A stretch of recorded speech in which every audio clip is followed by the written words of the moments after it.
وأشرى به ربي من الحجر. Assalamualaikum warahmatullahi wabarakatuh.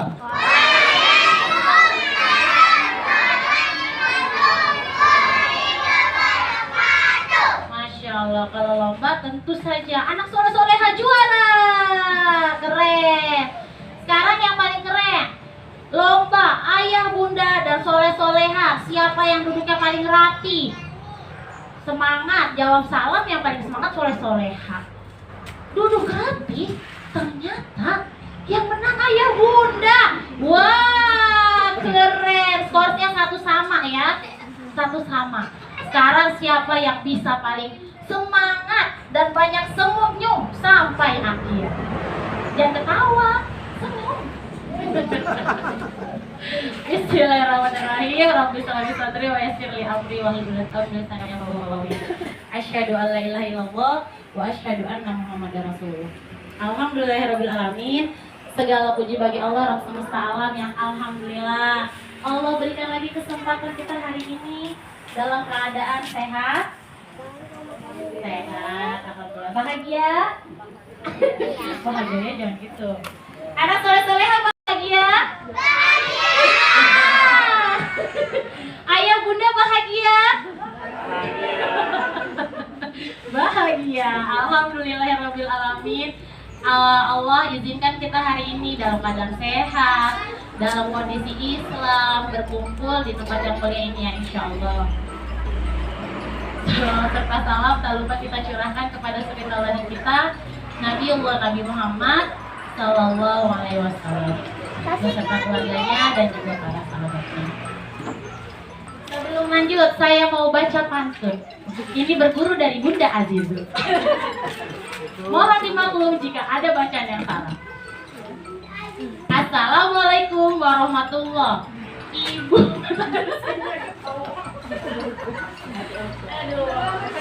Ibu mon ayah Bandung saudara tamu beri salam Nabi ken sunat. Jaro tamumat tanda mulia. Mulia wareh ranuk lampuan mulia rakan mameh suara. Assalamualaikum warahmatullahi wabarakatuh.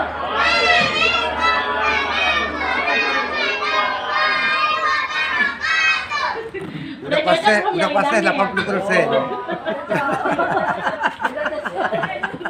Itu pun baca. Ya, nggak apa. Udah pasti. Perlu latihan berapa tahun lagi nih? 2 bulan lagi. Baik ayah bunda, sebelumnya ini dulu ya.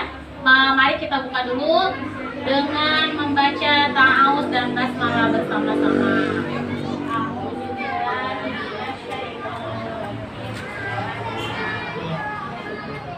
Dikarenakan bapak ustadznya sudah ada, jadi anak soleh-soleha bersiap-siap tampil. Oke? Anak soleh-soleha boleh mulai berbaris di sebelah, di kelas 2. Baris sesuai tampilannya. Baik, untuk yang pertama, mari kita dengarkan pembacaan ayat suci Al-Quran yang akan dibacakan oleh Iwan kelas 2.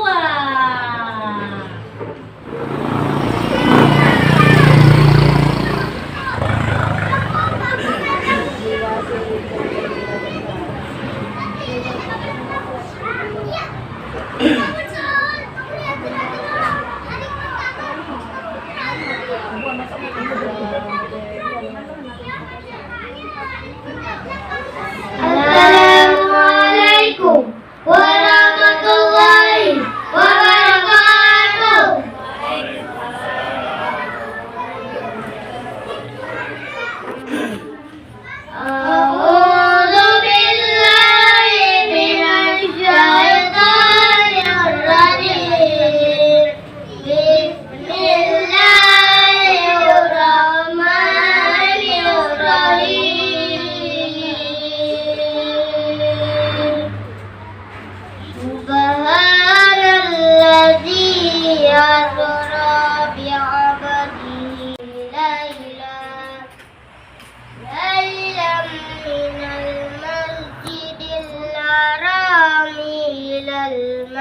masjidil aqsa ilal masjidil aqsa alladzi barakna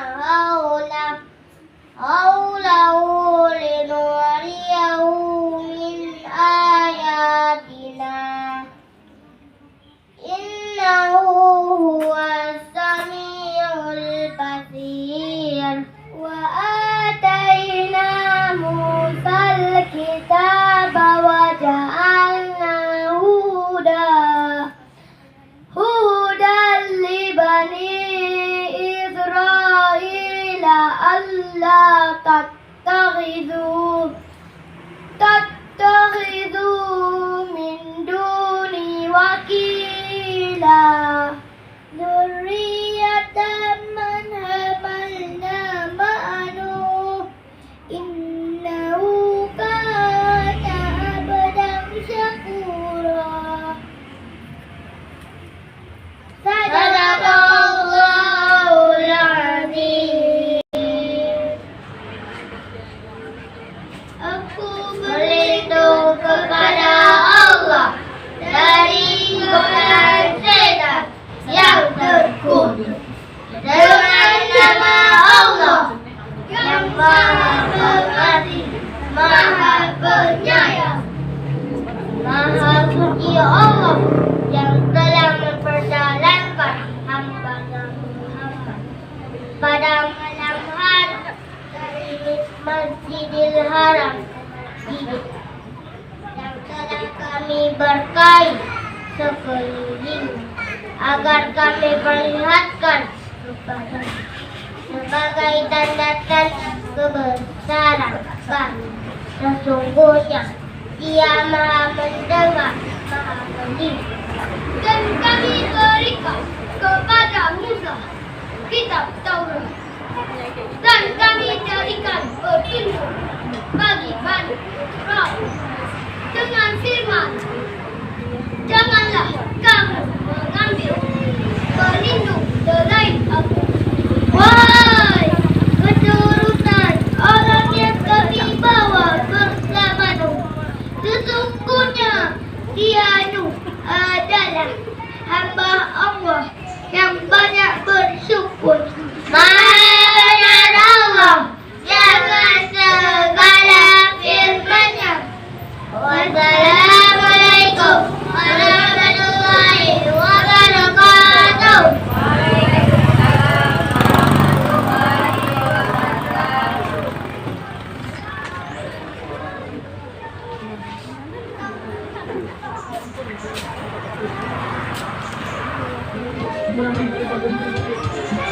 Allahumma arhamna bil Qur'an. Mereka tampilan dari kelas 2 ya, baru belajar Al-Quran. Sebelumnya saya ucapkan selamat datang. Assalamualaikum Ustaz Ahyar FYD. Betul ya? Nah, ini Masya Allah beliau, saya nyontek dulu. Beliau ini kemarin baru dapat penghargaan baru loh. Mohon izin ya Ustaz ya. Jadi ternyata nama beliau adalah Ustadz Ahyar SOSI MA. Nah, baru dapat gelar CPS. Ada yang tahu nggak? CPS apa? Ternyata itu penghargaan sertifikat public speaking dari IPARI PD. Nah, jadi beliau ini sudah tersertifikasi public speakingnya dari IPARI PD. Baru kemarin ya Ustaz ya, 30 Januari 2025 ya. Ini Masya Allah. Takbir dulu dong untuk Ustaz ini, Masya Allah. Allahu Akbar. Kita kedatangan Ustaz ya, Masya Allah. Ini udah gak sabar ya dengan ceramahnya ya. Mohon izin Ustaz untuk menampilkan tampilan anak-anak terlebih dahulu ya. Baiklah, selanjutnya mari kita saksikan murojaah yang akan dibacakan oleh Iwan kelas 1.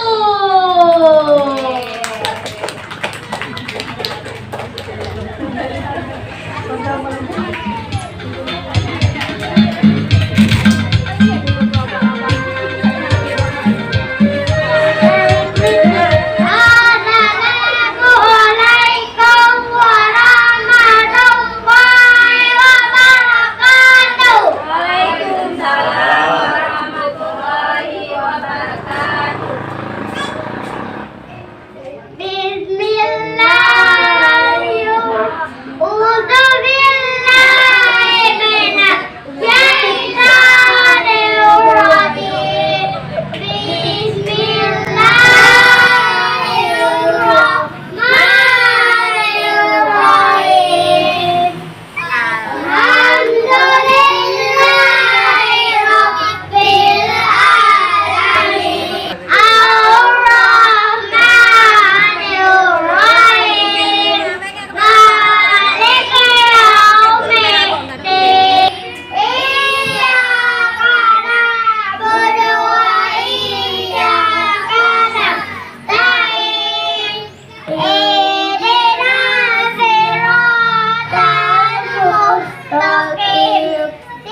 kamu salah lagi.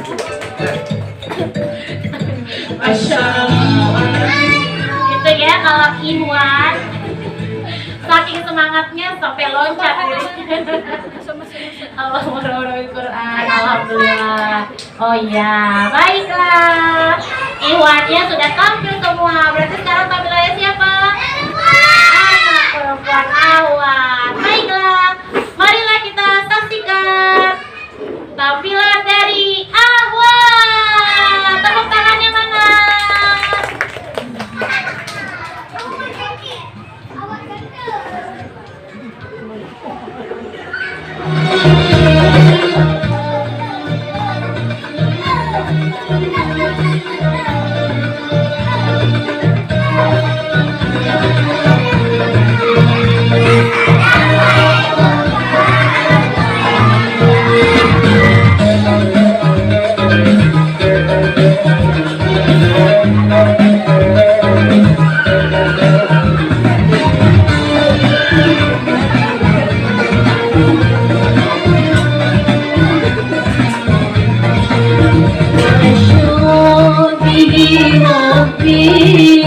من الحجر ليلة إلى المسجد الأقصى يأتي حنان أشرق به ربي إلى الحجر ليلة إلى المسجد الأقصى يأتي حنان أشرق به ربي إلى الحجر ليلة إلى المسجد الأقصى يأتي حنان وأشرق به ربي إلى الحجر ليلة إلى المسجد الأقصى يأتي حنان والبدر في ذاتي من الليل قد سار وجبريل مع ميكال معه يسيراني والبدر في ذاتي من الليل قد سار وجبريل مع ميكال معه يسيراني وأشرق به ربي إلى الحجر ليلة إلى المسجد الأقصى يأتي حنان وأشرق به ربي إلى الحجر ليلة إلى المسجد الأقصى يأتي حنان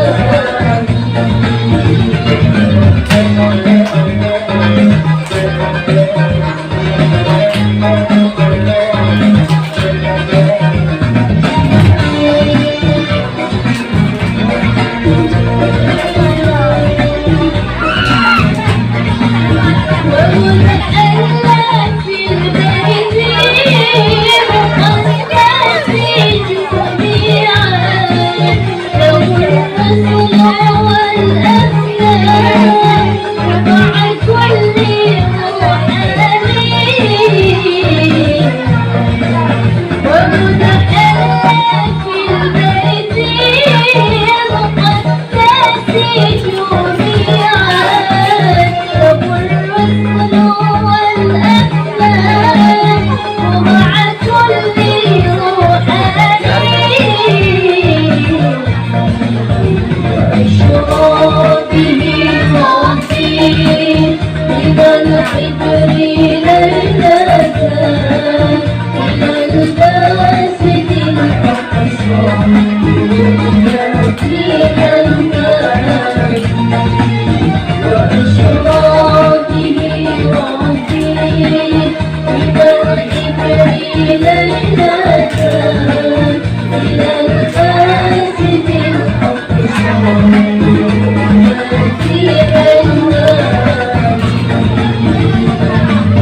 hebat, luar biasa ya.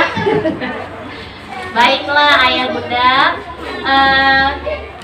dikatakan kita boleh lebih siang ya. Jadi adik saya lewat. Ya, boleh yang di luar masuk. Alhamdulillah banyak kursi kosong kan. Banyak kosong, Pak. Kita dengarkan ceramah, ayo boleh. Semakin banyak yang mendengarkan, amal jariahnya Ustaz semakin banyak. Ayo, boleh masuk.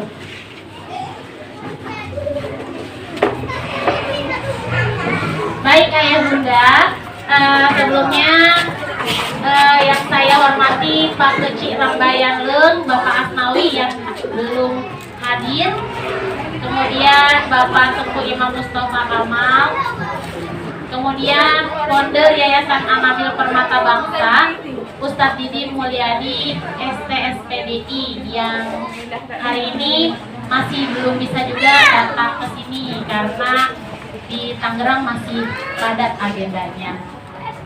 Yang saya hormati Ketua Yayasan Anabil Permata Bangsa Ustazah Rusnawati FPD yang beliau pun belum bisa menemani kita hari ini dikarenakan dengan kesibukannya yang cukup ya. Kemudian yang saya banggakan tentu saja Ustazah yang jumlahnya Masya Allah sangat banyak sekali ya.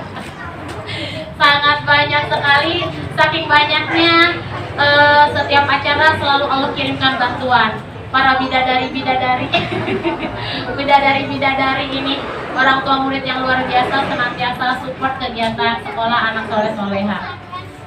Kemudian yang saya hormati Ibu Ketua Komite SD Islam Anabil, Ibu Syarifah Mulyatul AMD Keb. Nah, yang biasa kita kenal Bunda Aisyah. Yang belum kenal boleh lihat yang hijau-hijau.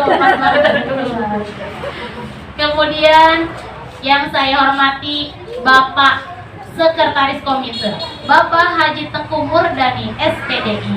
Yang belum kenal, beliau adalah abinya Putro di depan sini. Kemudian yang saya hormati Bendahara Komite Ibu Miftahul Jannah SPDI. Nah, yang mana ya orangnya ya? Yang belum kenal bisa kenalan. Kita kenal biasanya dengan panggilan Bunda Haira. Mana Bunda Haira? Wah, dia langsung ngumpet ya. Tentu saja yang paling saya banggakan ini ayah bunda yang senantiasa memenuhi panggilan undangan sekolah.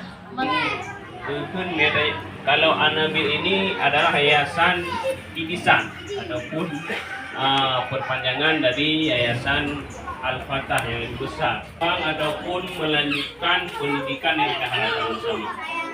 Sebagaimana kami pada tahap itu mengharapkan sekali lagi perhatian orang tua semuanya untuk menyelesaikan anak kelak, rela mendidik anak kami.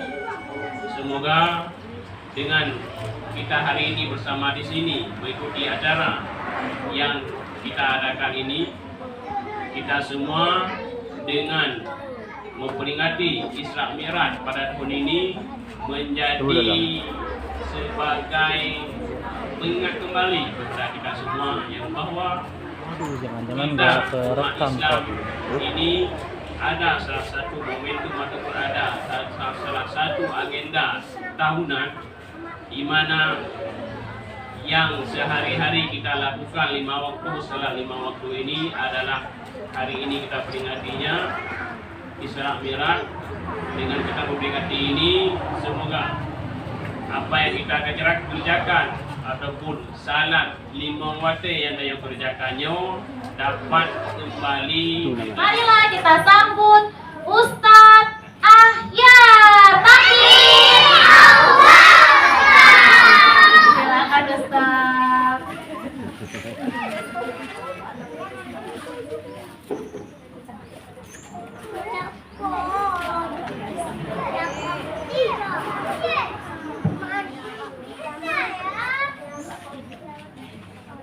Assalamualaikum warahmatullahi wabarakatuh.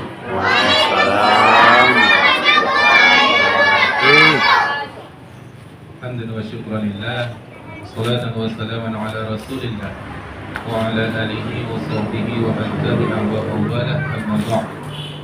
أشهد أن لا إله إلا الله وحده لا شريك له وأشهد أن سيدنا محمدا عبده ورسوله لا نبي بعده رب اشرح لي صدري ويسر لي أمري واحلل عقدة من لساني yafqahu qawli.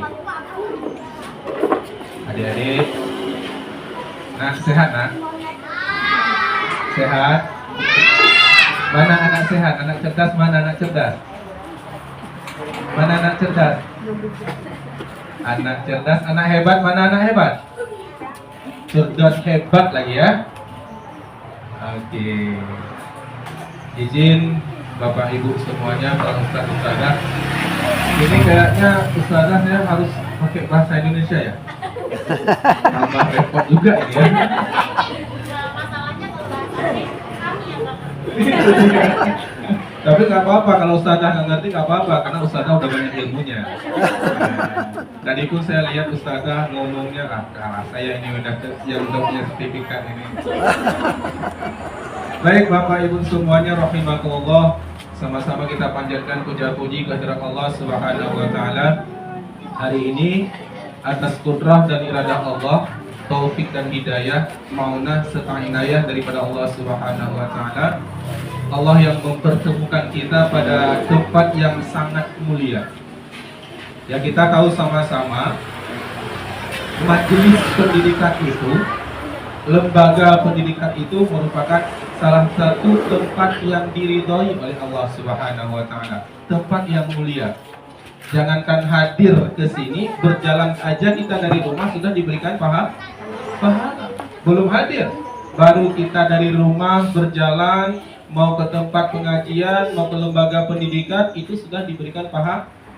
Bukan hanya kita Bapak Ibu, termasuk kalau misalkan ketika kita berjalan itu melewati kuburan, jenazah yang di dalam kubur itu juga akan diampunkan dosanya. Ini kelebihannya. Maka sering-seringlah kita ke tempat pengaji, sering-sering kita ke tempat pendidikan. Ya. Dan hari ini alhamdulillah Allah yang mempertemukan kita. Ya, Allah yang mentakdirkan kita dalam suasana yang sangat berbahagia ini. Kemudian mari sama-sama kita berselawat kepada Rasulullah SAW. Dengan adanya beliau dan juga dengan berkah perjuangan para sahabat, para tabi'in semuanya dilanjutkan oleh para ulama, kita dapat menikmati nikmatnya Islam dan nikmatnya iman, dan kita masih dalam menjadi penganut Islam yang baik, yang selalu berubudiyah kepada Allah dan menjalankan syiar Rasulullah Sallallahu Alaihi Wasallam. Pertama, saya mau memberikan penghormatan dulu kepada anak-anak hebat kita. Ya, ini penerus bangsa ke depan, pemegang estafet bangsa ke depan. Agama kita ke depan sangat tergantung sama mereka. Kampung kita ke depan sangat tergantung sama mereka. Maka kita harus memberikan penghormatan, kemuliaan terlebih dahulu kepada anak-anak kita yang insya Allah ke depan akan meneruskan estafet perjuangan agama, meneruskan estafet pembangunan bangsa di masa yang akan datang. Nah, tugas kita bagaimana mendidik mereka, bagaimana mencerdaskan mereka, bagaimana membangun karakter mereka, bagaimana kita memberikan pembelajaran terbaik kepada mereka. Itu menjadi tugas kita. Bukan hanya tugas para ustadz dan ustadzah, tapi juga menjadi kewajibannya para orang tua. Baik Bapak Ibu. Kemudian penghormatan saya kepada seluruh sivitas Yayasan An-Nabil. Mohon izin, mohon maaf ya, mungkin saya tidak menyebutkan satu persatu, mulai dari direktur, pimpinan yayasan dan lain sebagainya. Dan juga penghormatan saya kepada seluruh ustadz dan ustadzah. Sebagaimana tadi sudah disampaikan oleh Bapak Komite kita, para ustadz dan ustadzah ini musafir, berantau. Tapi musafirnya itu luar biasa. Musafir demi tugas mulia. Bukan seperti kita orang PD musafir untuk mencari nafkah. uang. Iya, kita orang PD keluar Jadi duit. untuk berdagang, berniaga. sehingga dikenal sebagai Cina Aceh. Nah, gitu. Tapi para ustadz dan ustadzah ini dari nun jauh sana harus menyeberang pulau ke sini hanya untuk melakukan sebuah tugas mulia, memberikan pelajaran, memberikan pendidikan kepada anak-anak kita. Ini merupakan sebuah tugas yang sangat mulia daripada para ustadz dan ustadzah kita yang perlu kita berikan apresiasi dan penghargaan yang sangat besar. Kemudian penghormatan juga saya kepada seluruh wali-wali siswa atau wali murid, bapak bunda, ayah ibu semuanya, umi. Alhamdulillah pada hari yang berbahagia ini telah berhadir, telah mendukung ya. Ketika lembaga pendidikan meminta kita untuk hadir, suatu kewajiban kita harus hadir untuk memberikan support kepada anak-anak kita. Ya, ialah bahasa Aceh macam pi kelian tu. Dan mentang ya, lun mentang ni jak gula. Wate gundang li guru jak gula, handam tok rumah gula. Pun dah jauh. Nampak jauh kan? Nampak jauh. Tak pegang le ba ya buat. Inanya udah nama Islam hantam lekor. Ikut dia ada. Ni bak yoga cara engkau hantam dia. Ya. Nah, jadi sebelum itu kita diprotes, disomasi sama anak-anak, ya kita juga harus proaktif dalam setiap kegiatan pendidikan. Baik Bapak Ibu semuanya, ayah bunda. Ya, pertama, ini sebelum saya lupa Ustazah, saya mau memberikan penghargaan luar biasa. Di sini siswa-siswi di sini, anak-anak kita mengubah satu mindset yang umum terjadi di Aceh pada umumnya. Maaf. Biasanya anak-anak kita kalau ngucapin salamnya kayak mana? Anak-anak kita biasanya kalau ngucapin salam kayak mana? Salam. Assalamualaikum. Betul ya? Iya kan? Anak-anak kita ya kan lagian. Di mana saja, ini maaf. Semua anak-anak kita pada umumnya mengucapkan salam dan itu terus dibiarkan. Tanpa ada pembenaran. Assalamualaikum. Tapi nanti coba dengan anak-anak ini mengucapin salamnya. Ada kayak gitu nggak? Nggak ada kan? Nggak ada. Bagus mengucapin salamnya. Assalamualaikum. Bagus. Nah, itu artinya apa? Memang para ustadz dan ustazah di sini memberikan sebuah pembelajaran yang baik dan benar, bukan mengikuti sebuah kebiasaan. Kita justru mengikuti sebuah kebiasaan yang akhirnya kebiasaan tersebut menjadi sebuah kebenaran dan pada akhirnya kita anggap itu benar, padahal salah. Kira-kira Bapak Ibu ini sekalian, kita mengucapkan salamnya Assalamualaikum, benar nggak? Salah kan? Salah. Secara hukum tajwidnya sudah salah.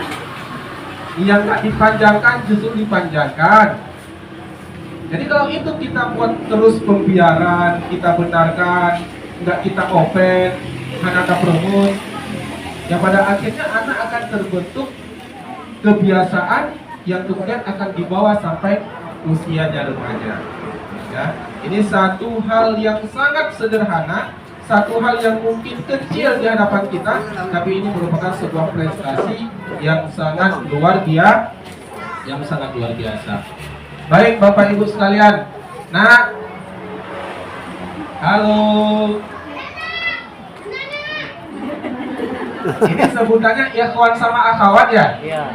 Ya. Ahwat sama Iwan. Yang Iwan mana?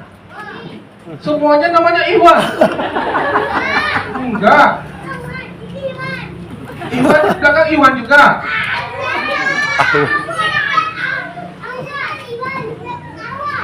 Itu di belakang ada Iwan.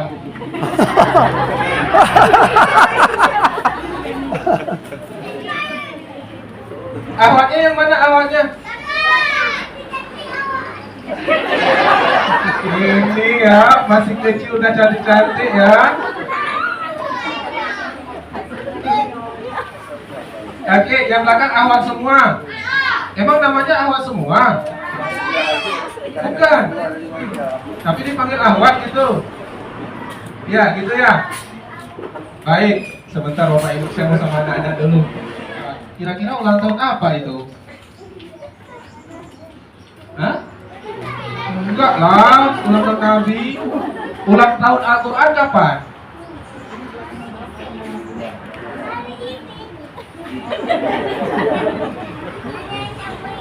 Hah? Tahun Mai. Oke. Jadi tak tahu ya ulang tahun apa ya? Kalau ulang tahun Iwan kapan? Kau? Ada belum? Baik. Alhamdulillah pada pagi yang berbahagia ini kita memperingati Isra dan Mi'rajnya Rasulullah Sallallahu Alaihi Wasallam. Ini sebagaimana tema yang diangkat oleh Ustaz dan Ustazah di sini, Spirit of Miracle, ya, the night Spirit of Miracle. Artinya Isra dan Mi'raj merupakan salah satu mukjizat terbesar. Ya, kita selama ini yang kita tahu mukjizat terbesar itu adalah Al-Quran. Tapi Isra dan Mi'raj juga merupakan mukjizat terbesar bagi Rasulullah SAW. Terjadinya kapan nak Isra Mi'raj? Hari ini. Betul. Tidak ada yang salah. Kapan Isra Mi'raj? 27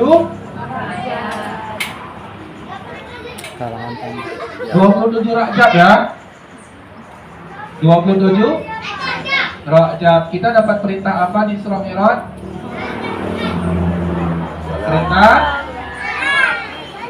Perintah sholat, betul.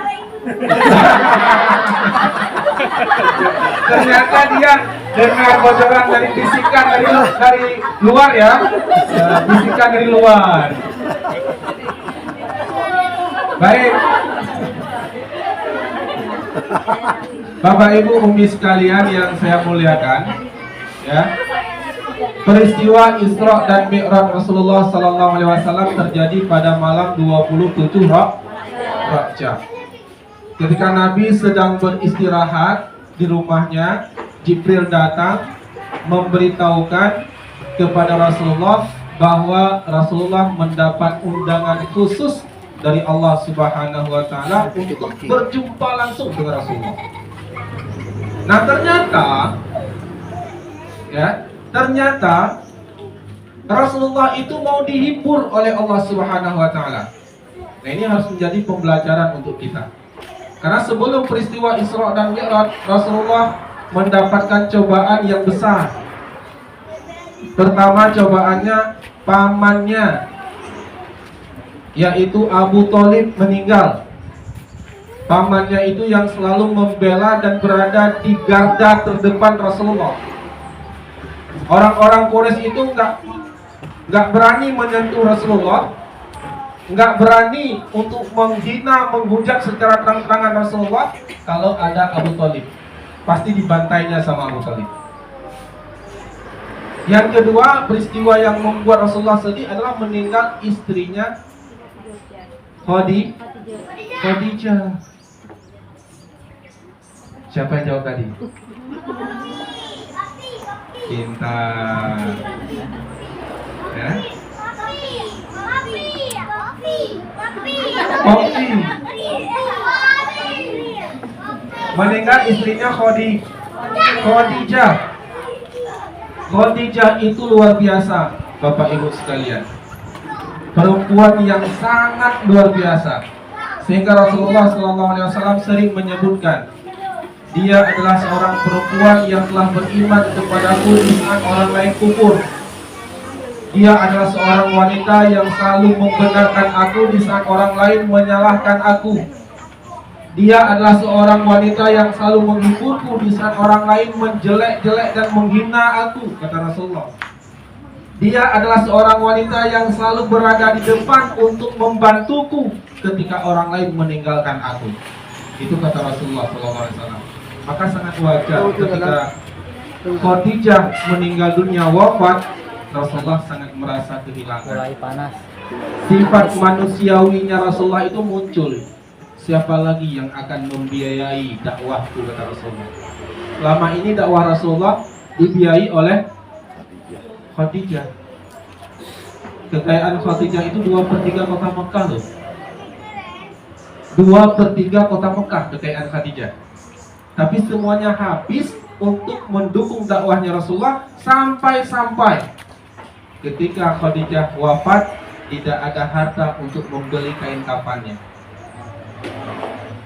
Sampai segitunya. Ini kenanya mama. Tapi tak celah-celah kedua dia hana baju tak ubahkan. Petro balik pakai. Ya, tak ubah cengit hana ada baju nanya tak ubah kan. Tawakaf tu ada. Tapi pikir saya doanya tu perayaan. Golong gad rata kuburan dia kawai dulu kadang-kadang. Itu Khadijah. Luar biasa, ya. Sehingga karena kesedihan yang sangat berat dialami oleh Rasulullah, Allah menghibur Rasulullah dengan membawa Rasulullah perjalanan spiritual yang sangat luar biasa dari Masjidil Haram ke selanjutnya ke Sidratul Muntaha. Jarak antara Masjidil Haram ke Masjidil Aqsa itu kurang lebih 1.500 km. Perjalanan Rasulullah menggunakan burak. Naturi burak. Naturi. Sama. Kuda. Kuda jipo. Sama dua dulu naturi sih. Burak itu besarnya dia lebih besar dari kuda, lebih kecil dari unta. Nangkap kalau unta? Jerapah yang main takut. Oke. Burak, ya, binatang dalam surga yang besarnya dia itu di atas kuda, di bawah unta. Lebih besar kuda, lebih kecil dari unta.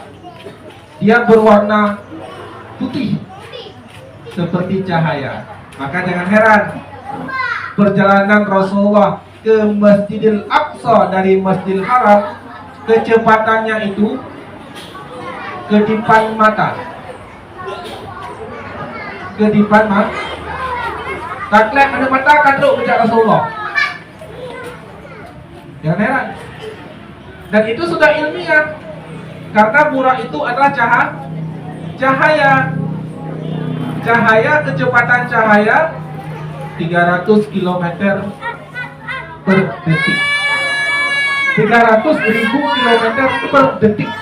Itu kecepatan cahaya. 3 klik mata, saya tak klik mata 3. Rasulullah sudah berjalan dari Masjidil Haram ke Masjidil Aqsa dengan kendaraan buraknya. Nah, pertanyaannya sekarang, mengapa Allah Subhanahu wa taala memilih Masjidil Aqsa sebagai tempat persinggahan? Mengapa bukan tempat yang lain? Mengapa bukan masjid-masjid yang lain? Dari Masjidil Haram ke Masjidil Aqsa. Kenapa? Dari Masjidil Aqsa baru kemudian ke Sidratul Muntaha. Pertama jawabannya, ulama kita menyebutkan bahwa karena umumnya para nabi dan rasul itu berdakwah di sekitaran Palestina. Hanya Nabi Muhammad SAW yang berdakwah di Makkah. Umumnya para nabi dan rasul itu berdakwah di sekitar Palestina. Sehingga Nabi disinggahkan di Masjidil Aqsa di Palestina supaya juga dipahami ini juga nabi dan rasul. Karena mereka menganggap kalau bukan berdakwah di sekitaran Palestina, tidak menetap sebentar di Palestina, tidak singgah sebentar di Masjidil Aqsa, itu bukan nabi dan rasul. Maka sebagai penguat hujjah, Allah persinggahkan sebentar di Masjidil Aqsa. Itu alasan yang pertama. Alasan yang kedua disebutkan oleh para ulama, posisi letak Masjidil Aqsa itu tegak lurus dengan pintu langit. Sehingga ketika Nabi menuju ke Sidratul Muntaha, tegak lurus dia. Pintu langit itu tegak lurus dengan posisi Masjidil Aqsa. Kalau Ka'bah Baitullah, dia tegak lurusnya dengan Baitul Ma'mur. Baitul Ma'mur itu adalah Ka'bahnya para malaikat. Setiap harinya ada 70.000 malaikat yang bertawaf di Baitul Ma'mur. Itu posisinya, letaknya tegak lurus dengan Ka'bah kita yang ada di bumi. Nah, itu mengapa Rasulullah disinggahkan di Masjidil Aqsa, sholat dulu 2 rakaat, Rasulullah yang mengimami, di belakangnya ada beberapa nabi dan rasul. Nah, ketika Rasulullah mengimami sholat beberapa nabi dan rasul, ketika itu Rasulullah tidak lagi berwujud sebagai manusia biasa. Jadi perjalanan Rasulullah dari Masjidil Aqsa, dari Masjidil Haram ke Masjidil Aqsa, kemudian dari Masjidil Aqsa ke Sidratul Muntaha, itu bukan lagi seperti wujudnya manusia biasa. Kita tahu Rasulullah manusia terlebih, ada sifat basyariahnya seperti sifat manusia biasa, ada kalanya Rasulullah tidak seperti manusia biasa. Nah, ketika Isra dan Mi'raj, karena kalau seperti manusia biasa tidak mungkin sekali kedip mata sampai ke dengan radius 1.500 km. Nah, mungkin itu sudah di luar nalar itu. Akal kita sudah nggak sanggup lagi untuk melogikakan. Nah, di sini bukan akal yang main, tapi wilayah iman yang main. Kita percaya Allah tidak kita lihat, Allah tidak kita rasakan, Allah tidak kita cium baunya, Allah kita tidak bisa raba bagaimana wujudnya, tapi iman kita meyakini bahwa Allah itu ada. Baik, itu alasan yang kedua. Alasan yang kedua kenapa Allah memilih Masjidil Aqsa, karena di Masjidil Aqsa posisi letaknya tegak lurus hingga ke Sidratul Muntaha, Kemudian alasan yang ketiga, ya, mengapa Allah Subhanahu wa taala menjadikan Masjidil Aqsa sebagai tempat persinggahan sebelum naik ke Sidratul Muntaha. Rasulullah SAW itu keturunannya daripada Nabiullah Ismail alaihissalam. Kemudian keturunan daripada Nabiullah Ibrahim alaihissalam yang kita kenal dengan Abul Anbiya, bapaknya para nabi dan rasul. Nah, menariknya Nabiullah Ibrahim alaihissalam punya 2 anak, Nabiullah Ismail dan Nabiullah, siapa nama anak Nabi Ibrahim? Nabi Ismail dan Nabi Ishak. Nabi Ismail dan Nabi Ishak. Dari keturunan Nabi Ismail cuma 1 yang menjadi nabi dan rasul, yaitu Nabi Muhammad SAW. Dari keturunan Nabi Ishak banyak yang menjadi nabi dan rasul, sehingga kelebihan daripada Nabi Muhammad ditempatkan, disinggahkan sebentar di Masjidil Aqsa sebelum ke Sidratul Muntaha. Bapak Ibu, para ustaz-ustazah yang saya muliakan, salat Rasulullah sebelum ke Sidratul Muntaha 2 rakaat, mengimami para nabi dan rasul, kemudian berangkat lagi.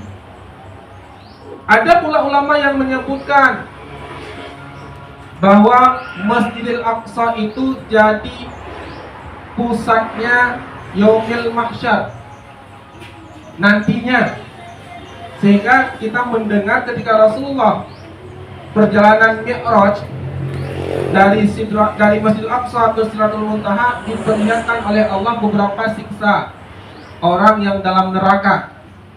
Ada siksanya orang yang suka ngefitnah, ada siksanya orang yang makan riba, ada siksanya orang yang suka ngupat, gosip dan lain sebagainya. Itu kenapa? Karena dari Masjidil Aqsa itu adalah pusatnya yaumil mahsyar kelak, sehingga diperlihatkan itu oleh Allah Subhanahu wa taala.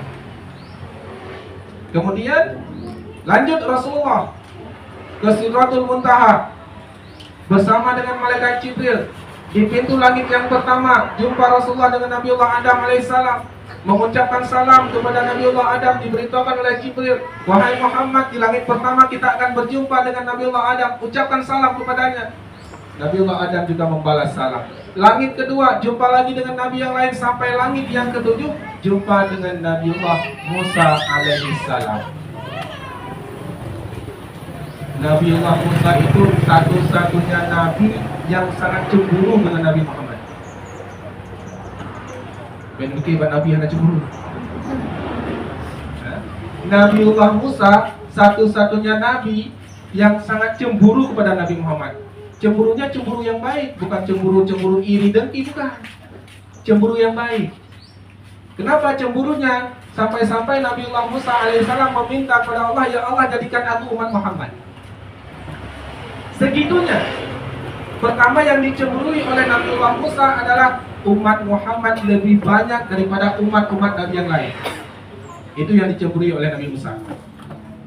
Yang kedua, apa yang dicemburui oleh Nabi Musa? Ibadah puasanya umat Muhammad lebih hebat daripada ibadah puasanya umat Nabi yang lain.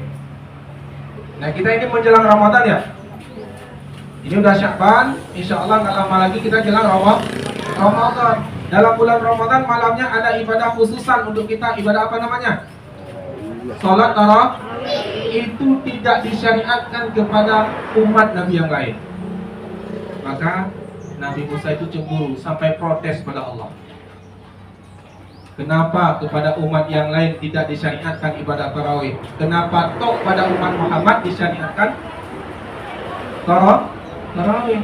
Nah di situ sampai-sampai Nabiullah Musa memohon kepada Allah Subhanahu wa taala, ya Allah, kalau begini mulianya Muhammad dan umatnya, kalau begini hebatnya Muhammad dan umatnya, jadikan aku salah satu umat Nabi Muhammad.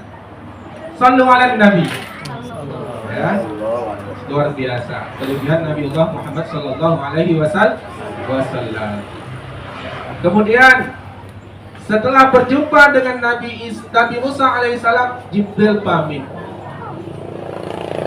Jibril bilang pada Muhammad, ya Muhammad, hanya sampai di sini saja saya bisa menemani.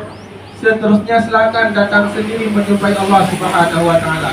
Kenapa? Tubuh saya, kata Jibril, ya, saya ini tidak sanggup untuk langsung berjumpa dengan nur Allah. Beda dengan Nur Muhammad. Nah, kelebihannya apa? Nur Muhammad sallallahu alaihi wasallam diciptakan langsung dari nur Allah. Sehingga ketika berjumpa dengan Allah tanpa ada tabir, tanpa ada penghalang, tanpa ada batasan, berjumpa langsung Nur Muhammad dengan nur Allah. Karena Nur Muhammad diciptakan dari nur Allah Subhanahu wa taala. Sedangkan makhluk yang lain selain Nabi Muhammad, Nabi Adam, hingga kita hari ini, ya, para binatang, para tumbuhan, seluruh isi dunia ini itu diciptakan dari nur Muhammad. Para malaikat juga diciptakan dari nur Muhammad.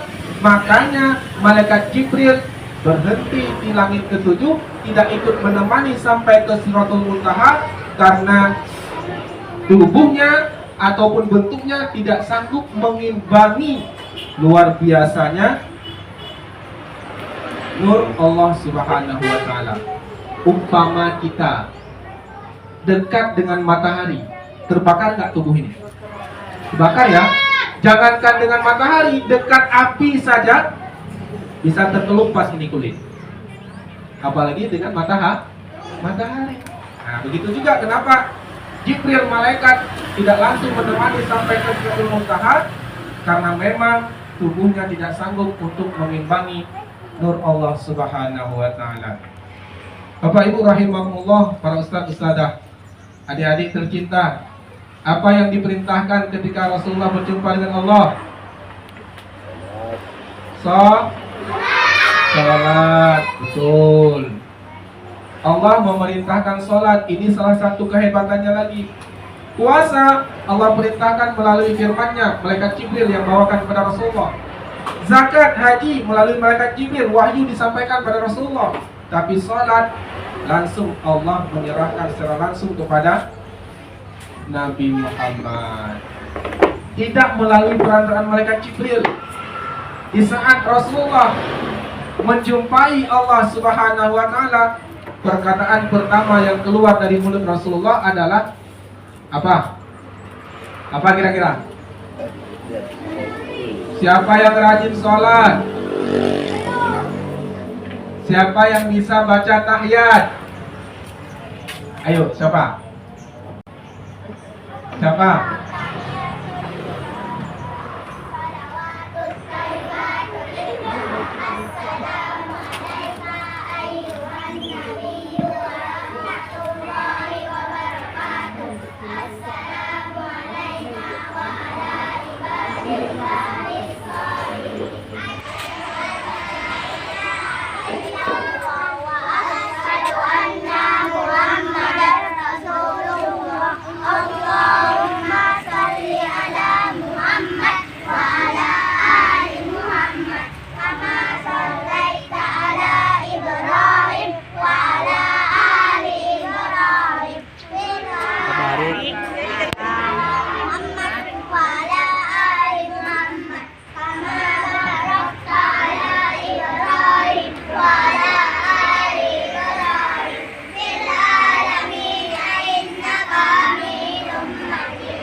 Korupsi doa tahiyat.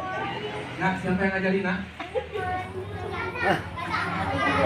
Ustazah, kurang dono ho. Yang ajarin Ustazah, mama bapaknya mana? Ya. Ucapan pertama yang disampaikan diucapkan oleh Rasulullah ketika berjumpa dengan Allah Subhanahu wa taala adalah at-tahiyatul mubarakatus shalawatut thayyibatun lillah. Artinya, siapa yang tahu coba? At-tahiyatul apa artinya? Enggak tahu. Ustaz kasih tahu ya. Tapi nanti jangan kasih tahu ke orang ya. Nah, cukup kalian aja yang tahu. Ya.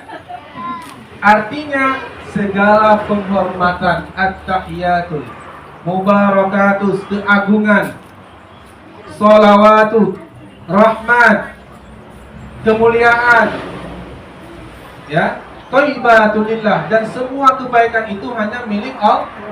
Hanya milik Allah. Itu ucapan daripada Rasulullah SAW. Kemudian dibalas oleh Allah, assalamu alaika ayyuhan nabiyyu wa rahmatullahi wa barakatuh. Sejahtera atas engkau wahai nabiku, wa rahmatullahi, aku rahmati engkau, wa barakatuh, aku berkahi dirimu. Tapi tawazu'nya Nabi kita Nabi Muhammad dijawabnya lagi, assalamu alaina wa ala ibadillahi shalihin. Sejahtera atas kami ya Allah, wa ala ibadillahi shalihin, dan atas hamba-hambamu yang saleh. Maka Bapak Ibu, kalau kita jadi pribadi yang salih dan salihah, anak kita saleh dan salihah, mereka termasuk dan kita termasuk orang-orang yang telah didoakan oleh Rasulullah ketika berjumpa dengan Allah Subhanahu wa taala. Wa ala ibadillahi shalihin. Nah, kira-kira Rasulullah langsung berjumpa dengan Allah dan memohon, ya Allah berikan kesejahteraan, keselamatan kepada hamba-hambamu yang soleh. Diterima apa enggak? Terima. Karena melapik. Langsung merumpuk dengan Allah kembali dari Rasulullah. Berikan keselamatan, berikan keberkahanmu ya Allah kepada hamba-hamba yang soleh. Nah boleh. Anak yang soleh. Nah boleh. Yang solehah anak nah boleh. Jangan cari suami yang soleh. Jangan nanti cari pasangan yang bernama Ya. kesolehan anak itu sangat tergantung pada ibunya, bukan pada bapaknya. Ino hayu raga. Nyo nak lawan siapa itu kuleunya. Ino hayu raga. Senang. Bapak-bapak senang Si banget ya. pro uragan pasti gemita urinong yang god.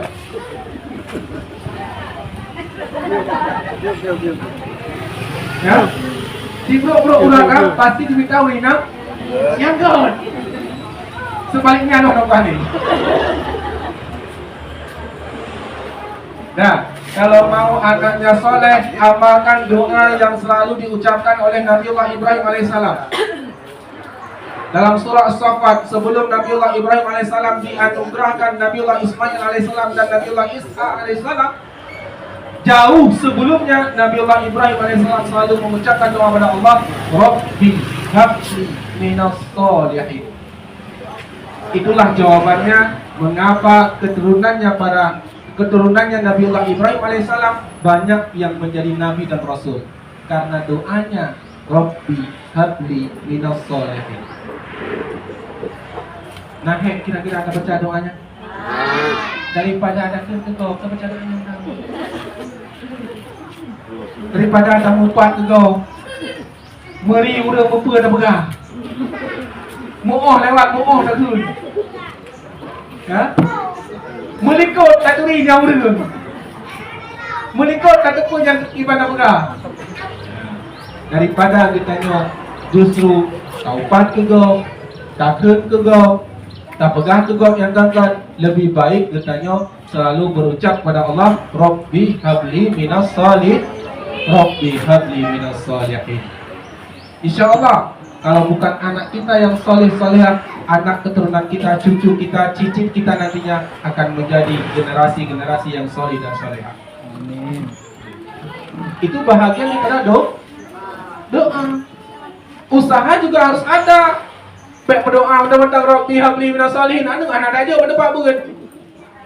Kan iya gani tiap tahun ni dia. Oh, dan DPM di Pandi. Jadi pengkring nama ni.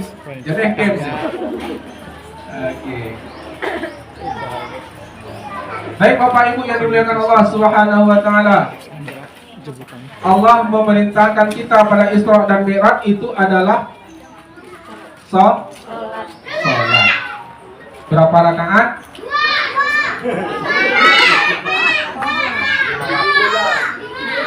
Yang 2 rakaat salat apa? Maghrib. Subuh. Yang 4 rakaat? Zuhur, betul. Asar. Isya. Malam dan pagi yang 3 rakaat? Jumlah semuanya berapa rakaat? 17 pintar.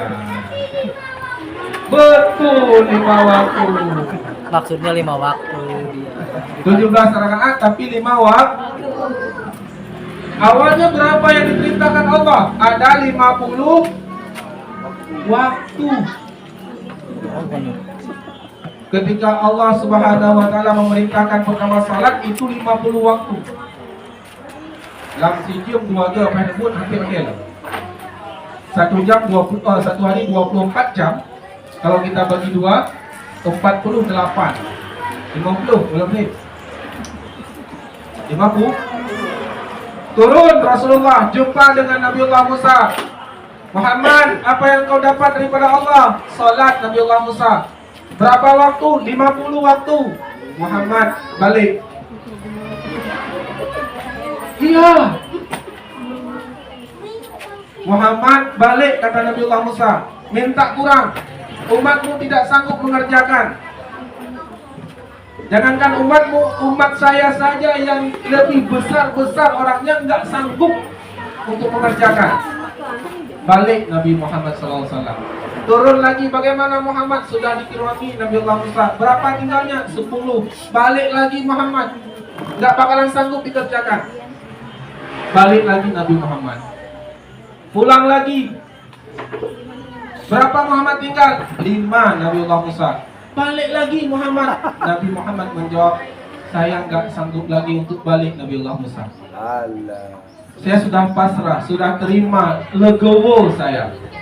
Terima dengan lapang dada 5 waktu itu. Nggak sanggup, nggak berani lagi saya minta kurang. Ini pembelajaran kepada kita ya, pembelajaran. Artinya ketika kita meminta pada orang lain cukup sampai 2 atau 3 kali, jangan keseringan. Jangan keseringan, ya. Ngutang ke orang itu sekali nggak dikasih, 2 kali, yang ketiga jangan datang lagi. Minta bantu ke orang sekali dikasih, 2 nggak dikasih, ketiga jangan minta lagi. Ini pembelajaran daripada peristiwa Isra dan Mi'raj. Tapi benar memang apa kata Nabi Allah Musa ketika pada tahap terakhir dibilang 5 waktu, balik Muhammad, umatmu nggak akan sanggup mengerjakan. Benar. Yang urutnya 5 waktu yang diuji oleh Allah Ta'ala. Nah penuh mandung kira-kira penuh dia lumayan. Yang naik penuh, yang naik belum tentu. Betul kata Nabiullah Musa alaihissalam bahwa umatmu Muhammad tidak sanggup untuk melaksanakannya. 5 waktu, apalagi 50 waktu. Turun Nabiullah Muhammad SAW, Rasulullah SAW menyampaikannya kepada para sahabat, kepada para umat kaum Quraisy. Ada yang membenarkan, ada yang langsung kafir, yang kufur, setelah masuk Islam langsung kufur. Ada juga yang meminta pembuktian. Muhammad, kalau engkau sudah ke Masjidil Aqsa, coba sampaikan, beritakan kepada kami bagaimana ciri-ciri Masjidil Aqsa. Ada berapa tiangnya, ada ini, ada itu. Kebetulan yang menanyakan pernah ke Masjidil Aqsa karena berniaga. Muhammad menyebutkan ini. Pas sesuai seperti keadaan Masjidil Aqsa. Orang tersebut langsung mengiyakan dan masuk Islam dan lain sebagainya. Hadirin, anak-anak sekalian, Bapak Ibu, Ustaz-Ustazah, ayah, umi yang dirahmati Allah Subhanahu wa Ta'ala. Perintah sholat itu luar biasa. Nah, saya mau fokus saja pada 3 hal. Ya, 3 kelalaian dalam sholat. Pertama, kita lalai waktu. Teater tahu ini sembahyang ya? Dia tanya jauh utang kau putruk ke lebih untuk nanti bulan apa habis tu buat tu. Menyak orang tu ngontrak, habis hilang landeng. Teater kan? Lalai waktu. Kita sering menunda solat. Padahal sholat itu yang paling baik adalah di awal waktu. Kenapa para ulama menggarisbawahi jangan engkau tunda-tunda sholatmu? Karena kita belum tahu akan hidup 1 menit lagi. Ada nggak jaminan kita akan hidup sampai sore hari? Nah, ada jaminan kita akan hidup sampai esok hari? Misalkan masuk waktu zuhur jam 12 lewat mau jam 1. Allah untuk mentang poh 2 langsung sembahyang. Nanti aja jam 2 saya sholat. Ada nggak jaminan kita masih hidup sampai jam 2? Nggak ada. Makanya jangan melalaikan waktu sholat. Ketika sudah masuk waktu, langsung sholat. Karena kita nggak tahu. Kalau misalkan kita mati di jam 2, meninggal kita di jam 2, masuk sholatnya jam 1, kita menunda sampai jam 2. Ketika meninggal jam 2 kita belum sholat zuhur itu kita diazab oleh Allah Subhanahu wa Ta'ala karena tidak mengerjakannya. Sudah masuk waktu, tapi kita tidak mengerjakan, kemudian kita meninggal, nah itu termasuk dosa besar. Ini lalai dalam sholat. Lalai yang kedua, lalai menghadirkan Allah dalam sholat. Nanti bumi dan sejak awak kata dalam mayang. Mana?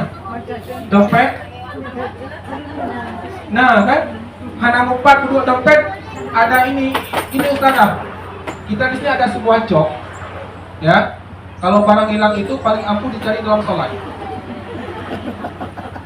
Nggak perlu berdukun. Ya. Barang hilang itu paling nunjur, itu paling manjur ya. Itu dicari dalam sholat. Kalau ada hilang barang, langsung untuk sholat. Pasti tepat. Setan yang membisikkan letaknya di mana? Kenapa setan membisikkan? Supaya kita nggak khusyuk sholat. Hadirkan Allah dalam salatmu. Mi'rajnya Rasulullah SAW dari Masjidil Aqsa ke Sidratul Muntaha untuk menjumpai Allah. Bagaimana mi'raj kita? Ya salat. Rasulullah datang menjumpai Allah untuk mengambil salat, menerima perintah salat. Nah, kita ketika salat berarti mi'raj kita dengan Allah Subhanahu wa taala. Komunikasi kita dengan Allah Subhanahu wa taala. Salat secara bahasa itu bermakna doa. Banyak doa yang kita ucapkan dalam salat. Ada pengakuan yang kita ucapkan dalam salat. Dalam doa iftitah ada pengakuannya, dalam Fatihah ada doanya, dalam ayat ada doanya, ketika duduk di antara dua sujud doa semua. Itu memang media komunikasi kita dengan Allah, tidak ada pegang-pegang hamba dengan Allah Subhanahu wa taala. Nah, kalau misalkan ya anak kita datang, dia minta duit atau minta sesuatu, lagi kita ngomong, dia nggak peduli dengan apa yang kita ngomong, marah nggak kita? Marah nggak kira-kira? Tidak ya? Marah nggak? Marah. Ada anak orang kau tengah belum buka apa, anak kau belum berung kan yuk. Allah juga demikian. Kita berkomunikasi dengan Allah, salat berkomunikasi dengan Allah, tapi kita nggak khusyuk, nggak menghadirkan Allah dalam salat kita. Itu bahaya. Setan akan masuk. Jadi hadirkan Allah ketika kita sholat. Resapi apa yang kita baca. Inna sholati wa nusuki wa mahyaya wa mamati lillahi rabbil alamin. Sesungguhnya sholatku dan ibadahku dan hidupku dan matiku lillahi, karena Allah. Contoh, karena Allah itu pengakuan kita. Nah, dalam kehidupan Allah buktikan pengakuanmu dalam salat. Apa benar engkau salat karena aku? Apa benar engkau berinfak, bersedekah, beribadah karena aku, kata Allah? Apa benar engkau hidup karena aku? Buktikan dalam luar salatmu. Ada doa juga dalam salat, ihdinas siratal mustaqim, tunjukilah kami jalan yang lurus Allah. Ketika orang dia datang ihdinas siratal mustaqim, dia tinggal lain, pasti dikabulkan oleh Allah Subhanahu wa taala. Di saat duduk di antara dua sujud, Rabbil firli warhamni, ya Allah ampunkan dosaku, berkahi aku, kasihani aku ya Allah. Ulihat hal lain. Pikiran kita entah mana-mana, hati kita entah mana-mana. Mana mungkin Allah ijabahkan doa ketika kita yang meminta doa tidak khusyuk. Maka sangat harus sebuah keharusan, sebuah keniscayaan, hadirkan Allah ketika dalam sholat.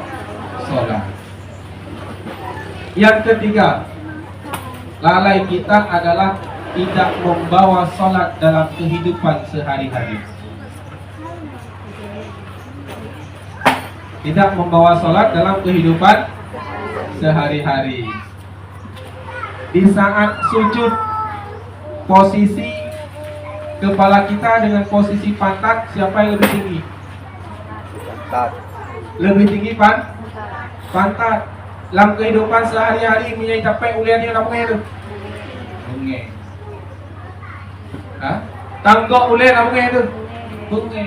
Kepala ini sangat berharga, tapi ketika sujud, kepala yang kita agung-agungkan, kepala yang kita jaga, sangat kita jaga, dia lebih rendah posisinya daripada pantat kita. Artinya apa? Jangan pernah sombong pada kelebihan yang Allah berikan padamu. Harta itu titipan Allah. Kecantikanmu itu, ketampananmu itu hanya sementara. Oh, wajah Tuhan kamu liput tidak kenal kali. Ya kan? Ilmu yang Allah berikan padamu itu juga amanah Allah untuk engkau berikan pada orang lain, bukan untuk menipu orang lain. Untuk memberikan manfaat kepada orang lain, bukan untuk mengambil manfaat dari orang lain. Kelebihan yang Allah berikan, kekuasaan, itu juga amanah Allah. Maka jangan pernah sombong pada kelebihan yang dimiliki oleh kita masing-masing. Bebek dia nggak pernah sombong bisa berenang di air, padahal ayam tidak bisa berenang. Elang nggak pernah sombong dia bisa terbang di awan-awan. Ayam nggak bisa terbang, pernah sombong. Jadi masing pribadi kita ini ada kelebihan. Setiap kelebihan itu jangan membawa congkah dan sombong angkuh. Orang kaya, maaf kata misalnya. Kenapa kita kenal orang kaya?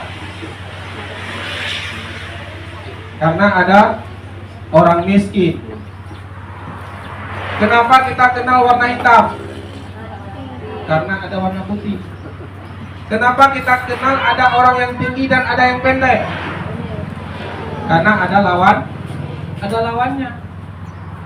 Coba kalau misalkan semuanya orang kaya, tahu kita itu orang kaya? Enggak, karena nggak ada perbandingan.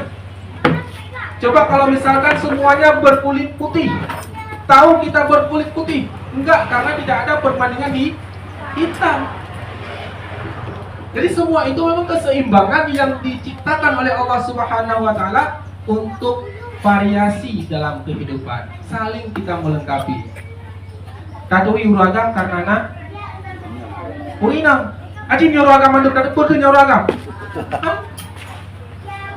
Kadepu rencana karena naurun hana cara. Maka seharusnya orang kaya itu berterima kasih sama orang miskin. Terima kasih karena orang gatin itu belum kaya. Orang yang putih itu berterima kasih sama orang hitam. Terima kasih karena ada orang yang berkulit hitam, maka dia berkulit putih. Orang yang gendut berterima kasih sama orang yang kurus. Terima kasih karena orang hijau itu bulan urut dembur. Orang yang tinggi berterima kasih sama orang yang pendek. Terima kasih. Coba kalau tinggi semua sama rata, nggak tahu itu disebut mau tinggi mau pendek, nggak tahu. Makanya semua itulah keseimbangan yang Allah ciptakan. Bukan untuk dibanggakan, bukan untuk disombongkan, bukan untuk diangkuhkan dan menjadi congkak di dalam kehidupan. Ya, itu pembelajaran dari sholat.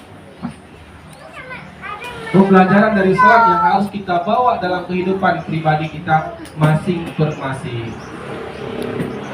Allah tanya nanti dalam sholat engkau mengaku bahwa semua ibadahmu karena aku katanya. Tapi engkau beribadah karena untuk mengharapkan pujian daripada manusia. Apa pengakuanmu? Inna sholati wa nusuki wa mahyaya wa mamati lillahi rabbil alamin.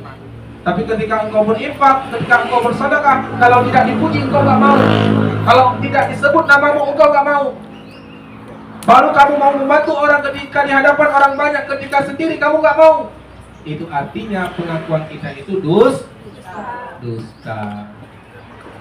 Jadi 3 kelalaian ini Bapak Ibu, umi-umi sekalian yang dirahmati Allah Subhanahu wa taala, yang perlu kita garis bawahi ketika kita memperingati Isra Mi'raj, karena hari ini sangat banyak dari kita yang melalaikan waktu sholat, yang lalai menghadirkan Allah ketika dalam sholat, dan lalai luput memaknai sholat dalam kehidupan kita masing-masing.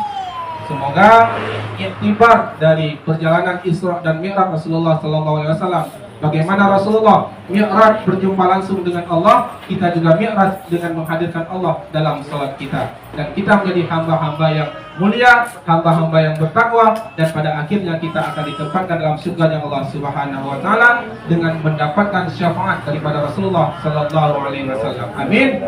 Ya rabbal alamin. Sekian saja Ustaz, Sadah, ya.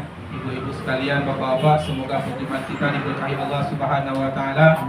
Saya mohon maaf atas kekurangan, kekhilafan, mungkin dari gerak-gerik saya, tingkah laku atau bahasa dan sebagainya ketika saya datang maupun nanti saya pulang, karena saya juga manusia biasa. Walaupun tadi di awal Ustazah kita sudah menyebutkan ini luar biasa, sudah tersertifikasi public speakingnya, tapi izin Ustazah masih dalam proses tahap pembelajaran, ya, proses tahap pemempaan diri. Belajar kita terus, karena itu memang belajar itu tidak mengenal batas usia dan waktu. Terima kasih atas atensi dan perhatiannya, sudah mau mendengarkan, menemani kita bersama pada hari yang ini. Semoga anak-anak kita ya, generasi Islam ke depan menjadi anak-anak yang soleh dan soleha yang kemudian akan menjadi modal kita yang mendoakan ketika kita berpulang kepada Allah Subhanahu wa taala. Saya akhiri, wallahu muwaffiq ila aqwamit thariq. Assalamualaikum warahmatullahi wabarakatuh.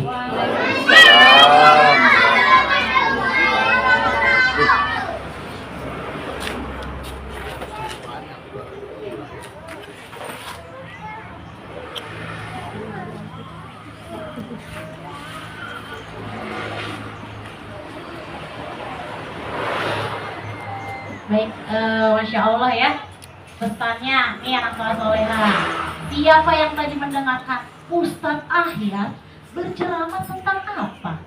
Oleh-oleh yang dibawa Rasulullah dari perjalanan Isra Mi'raj. Apa perintahnya langsung dari Allah?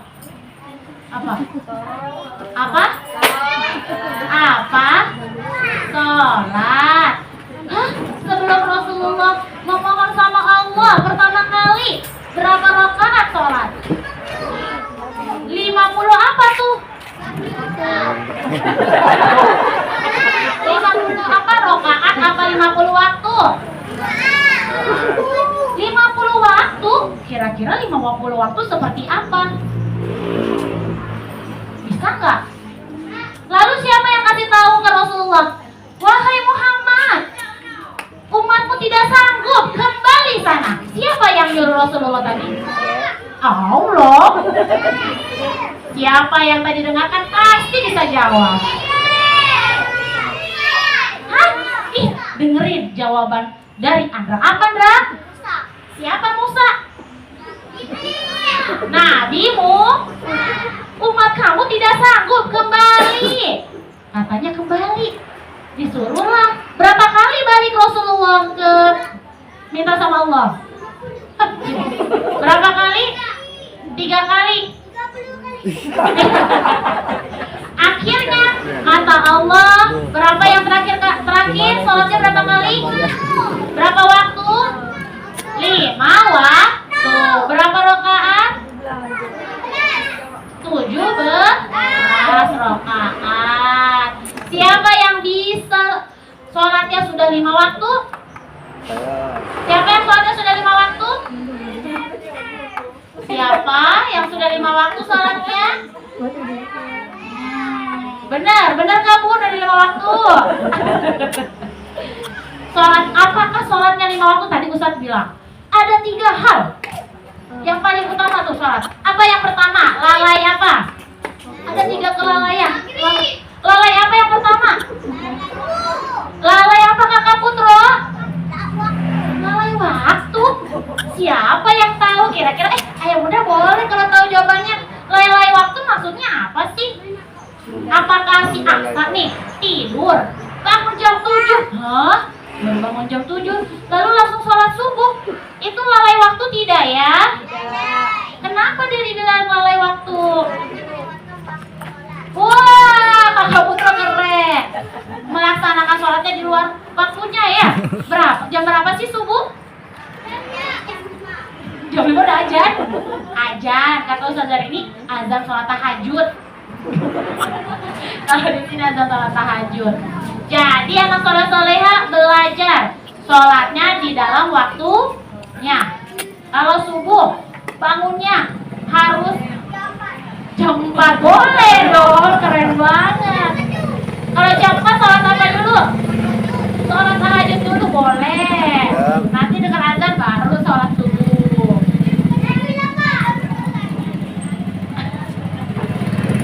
Baiklah, anak soleh-soleha serta ayah bunda yang dirahmati Allah, alhamdulillah kita semua sudah mendengarkan ceramah. Insya Allah pulang dari sini bawa oleh-oleh ilmu yang bermanfaat ya. Satu lagi, ilmunya. Kalau kita dengar ilmu, sing masuk kuping kanan. Apakah dia lewat saja ke kuping kiri? Lalu kita simpan di mana ilmunya? Iya, kita simpan, lalu kita amalkan. Baik, sebelum kita tutup, mari kita dengarkan bacaan doa dulu ya. Kita berdoa bersama dulu, oke? Siapa? Doa makan. Doa makan. Kita doa dulu, kita baca doa penutup acara dulu yang akan dibacakan oleh Abi Putro kepada beliau.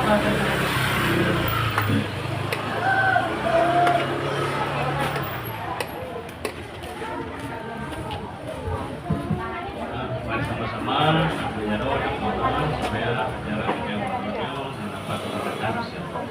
Alhamdulillah minasyaitonirrajim. Bismillahirrahmanirrahim. Alhamdulillahilladzi ahad lam yalid wa lam yulad wa lam yakul lahu kufuwan ahad. Allahumma salli ala sayyidina wa nabiyyina wa habibina wa syafi'ina wa zuhrina wa maulana Muhammad. Allahumma inna nas'aluka ridhaka wal jannata wa na'udzu bika min sakhatika wan nar. Allahumma innaka 'afuwun karimun alimun tuhibbul afwa fa'fu 'anna ya karim. Wa walidina wa lisairil muslimina wal muslimat wal mu'minina wal mu'minat birahmatika ya arhamar rahimin. Allahumma ya kafiyal bala ikfinal bala qabla nuzulihi minas sama. Ya Allah, ya Allah, ya Allah, ya Allah, ya Allah, ya Allah, ya Allah. Unsuril mujahidina fi Palestin wa ahlikil kafirina Israilin birahmatika ya arhamar rahimin. Ya muhawwilal ahwal hawwil halana wa muslimina fi Palestin ila ahsanil ahwal birahmatika ya arhamar rahimin. Rabbana atina fid dunya hasanah wa fil akhirati hasanatan wa qina adzabannar. Wa sallallahu ala sayyidina Muhammadin wa ala alihi wa sahbihi wa sallim. Walhamdulillahi rabbil alamin. Al-Fatihah.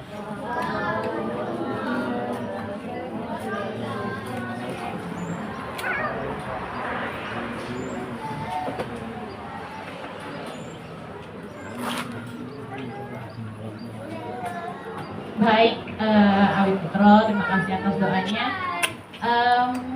Sebelumnya, Ayah Bunda, saya perkenalkan dulu. Tadi kalau saya ucapkan selamat datang Bapak Kecil Rambayan Le, Bapak Asnawi.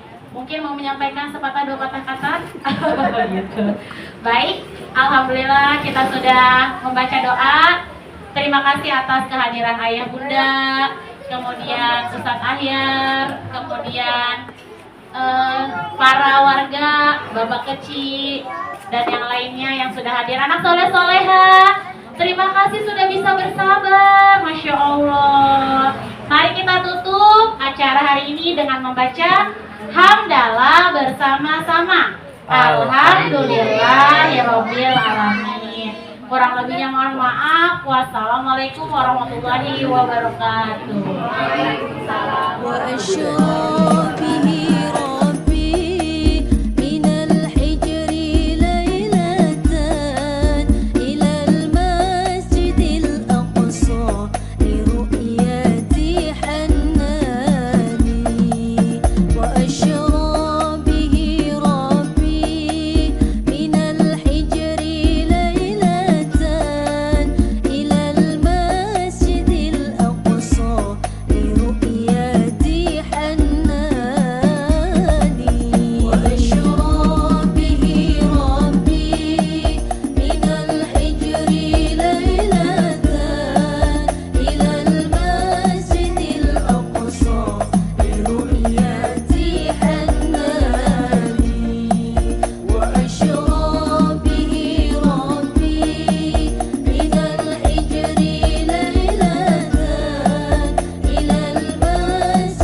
SDN Islam Anabil.